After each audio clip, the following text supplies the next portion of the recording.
لگانی ہے، ہم نے ووٹ کس کو دینا ہے۔ اگر ہم چاہتے ہیں ہمارے فیصلے باہر نہ ہو، ہم خود فیصلہ کریں ہمارا مقام کیا ہو۔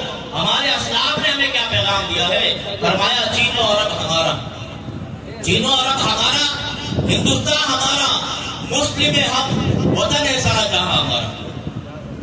اگر ہم مسلمان رہیں گے، نبی کی غلامی میں رہیں گے، اگر ہم لبیک یا رسول اللہ کے ساتھ رہیں گے، تو یہ صرف یہ جہاں نہیں، صرف پاکستان نہیں، یہ پاکستان تو ایک خطہ بنایا گیا تھا۔ جس طرح ہمارے صحابہ کرام نے، ہمارے نبی کریم صلی اللہ علیہ وسلم نے مکے سے مدینہ ہجرت کر کر وہاں اسلامی ریاست قائم کی، وہاں سے پوری دنیا میں اسلام کے جھنڈے گاڑ گئے ہیں۔ لبیک یا رسول اللہ کا یہی پیغام ہے دوستو۔ ہم پاکستان میں نظام مصطفیٰ رائج کر کر انشاءاللہ یہ نظام مصطفیٰ پوری دنیا میں رائج کرنا چاہتے ہیں۔ لبیک لبیک لبیک یا رسول اللہ، لبیک لبیک لبیک یا رسول اللہ۔